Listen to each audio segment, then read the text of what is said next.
Welcome back to Outdoors with Larry Ray, brought to you proudly by Tennessee Wildlife Resource Agency, Barton Power Sports, Sportsman's Warehouse, and Best Care Home Services. Hey, welcome back to Outdoors with Larry Ray on ESPN 790 here in Memphis, and also, of course, our other stations throughout West Tennessee, 1520 AM and 95.3 in Brownsville, Tennessee. And, of course, all you folks up in Jackson, Tennessee at News Talk 101.5. Glad to have you aboard, and really aboard is what we are today, because we're aboard some fast boats. Yes, we are. And we are streaming through this thing with our own interpreter over there, Ron Wong. Good morning, everybody. A walking encyclopedia of goofy name fishing lures. You know, I mean, only Ron knows the Dipsy Doodle 104. Wait a minute. You talk about. I know you it. talk about. I love them. Crazy names, and of course, I know you want to do some naming. I want to do colors and names. I want to be hired after. Well, you know, our next guest. Yeah, can he handle that? He is the mastermind. The mastermind. That's a pretty good title. The mastermind. Is that his new nickname? Of the Pipsqueak and Pad Crasher bait by Strike King. Say that again one more time. It's never been said on this radio before. The Pipsqueak. He is the mastermind of the Pipsqueak. Oh, the Pip. I thought you said Pipsqueak. Pipsqueak. Pipsqueak. And there you go. Pad Crasher for Strike King. Well, let's let him tell us that, because Todd Castledine. Hey, Todd. Good morning. Morning. Ron has set you up right now. I mean, he's trying to. I think Ron got the name wrong. I thought. Well, but he doesn't matter. He's got 5 in his pocket right now, so it doesn't make any difference. I've been trying to talk Todd out of him. When he first showed them to me, yeah. Especially the Pipsqueak, I said, "Oh wow, is that right? When is that going to come out? When can I get my hands on some?" Yeah, I'm still waiting. He probably figured out a way to get him before I did. No, he can probably do that. And Joe Opogger is on with us too. Joe, Ron Wong is the only guy I know that goes to the events with 17 rods and reels and 500 lures in the back end, and he's not even fishing. I mean, he does that. Thank you, Joe Opogger from the FLW out of Minnesota, for filling in with us right now, Joe. And I know we haven't really chased you off, have we? No, it's been a great show so far. Anytime we're talking Forest Wood Cup and bass fishing, I'm in. So this has been a great show. Well, this young man's coming in with us right now is I'm sure he is excited about going to, because he is from Nacogdoches, Texas. Ron, try to say that again. Nacogdoches. Todd, he can't say it. Okay, he just can't say it. Say it again. He's close. I like it. Okay, he's close. That's all it is. I know. This is you fished in 96 events, it said. This is really a time in your career when you look at this, Todd. Talk about going to the Cup and what's running through your mind right now, the preparation that you've made. What do you expect? And give us a little idea of what's going to happen next weekend for Todd. So I'm probably your unorthodox guy. All right. Yay. I have fished a lot of events. This is my first year on tour, and I'm kind of was in a unique position, never really to have to fish the tour. So, I really didn't plan on trying to make the tour this year. Didn't really care. I was kind of trying to do my own. I was trying to look at the long-term tour deal in the sense of, like, I was trying to figure out how it was all going to work to get better as the years go on. Yeah. I really wasn't worried about each tournament as they came up. So my level of excitement even for this hasn't really been too high. I'm excited about it, but I really don't know what to expect. So I'm kind of going pretty naive about the whole deal. I'm kind of treating it as another tournament. Yeah. I know there's going to be more media there and more people, and my family's going to get to go, which is not normal for me. They have a red carpet and dinner. I mean, all these things are new, but since I don't have any expectation, I don't know how they're going to be. I really don't have a big expectation for them because I really don't know. So I'm trying. I haven't even, I just got all my stuff rigged up. Okay, that's literally all right. like yesterday. So you talk about not getting it prepared beforehand. I'm trying to just treat it as another event, and hopefully that. Goes well for me. I hope you can. When you win that 16-foot aluminum boat, they're going to give you. No, right. There's only $300,000. There's only $300,000 here for you. Okay. I mean, right, but when you fish these events, and I've been fortunate enough to win, a Costa and some. You have. That's right. Multi-day events. Mm-hmm. You don't really think about it or I've never thought about it.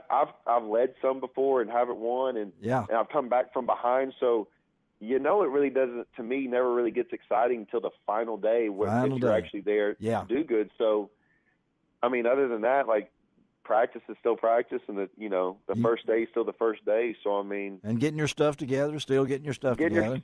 It's still getting your stuff together. So, I mean, I think once I get there, I think the level of excitement will really get higher, because then I'll start seeing everything. Yeah. But as of right now, I'm still, about to leave and not really, practice days are just going to be like normal practice days. So tell him, Ron, what to expect then. You're going to be hammered by the media. Yeah, you are. And we're starting Which is a good thing. Yeah, which is a good thing. This is a practice for you. That's a very good thing. Yeah, this is a practice for you, Todd. But, Todd, you said you're getting ready. You're getting ready to leave. Obviously, practice starts in a day or 2 days. Tell our listeners, getting ready, what does that really mean? Yeah. Your rods, reels, your equipment, sunglasses, what are all the things you put together? Well, so I ended up, when I found out I made it, I was still on my St. Clair trip. Uh-huh. And so I had to go to Daytona with Costa. We had a big deal down there with at the Daytona Speedway. Right. And that's good. So I was there for 3 or 4 days with Costa. Then ICAST and I saw Ron there with Strike King. So he was there.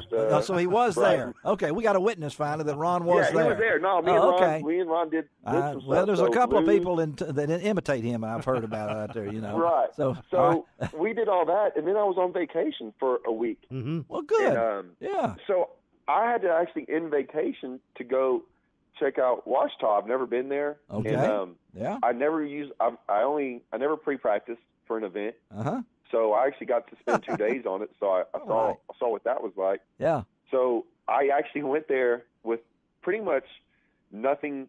I went smallmouth fishing at St. Clair, so I wasn't planning on doing this. So I never went home. So I didn't have half the stuff to even go practice with. Like I didn't have certain things with me in my boat. Yeah.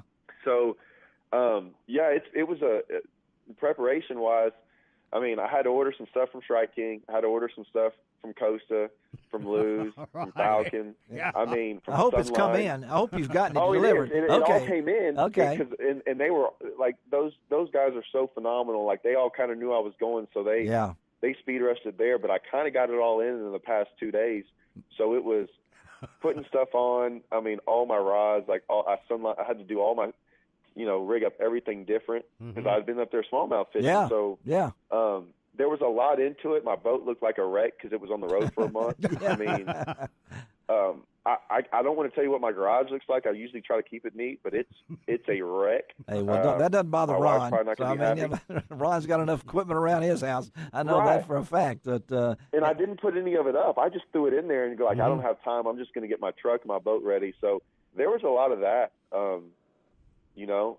And so, but you're ready now. I mean, you got it. You've got it ready. You're ready to kind of. Well, so since I kind of had an idea. I only had a couple baits to practice with up there. What I mean by that is like, I didn't have a whole bunch of like different topwaters or different. I wouldn't get, I didn't have a bunch of big crankbaits and the big certain things to go do. You should have had Ron with you. So that's. I have it ready now, but I actually didn't get to pre-practice with any of it. So. I'm picking you. I'm changing all my picks now. You have a lot of good ideas. Yeah, I'm changing all my picks. I'm going with Todd now. I mean. Yeah. Well, hey, I have a lot of good ideas beforehand. Yeah. Like on my drive home, I'm like, oh, this is going to work. Oh yeah. And then you got about 20 rods that you think are going to work. You get back up there, and 19 of them don't. So. Hey, Joe, tell us. You're listening quickly here. You're listening to Todd talk, and this is really this is what's the heart of this to me. Is these guys are really. These are down-to-earth guys. I don't know Todd. We hadn't been on our show before. We're going to get him back on. But I can tell that he's telling the truth. I mean, he's laying it out here on the line to us. And I think that's the FLW and the group of you guys that have you don't hear problems very often because these guys are really, truly, and Ron will agree with this, that these are the most down-to-earth guys, will talk to you, tell it like it is, no beating around the bush. Right, Joe?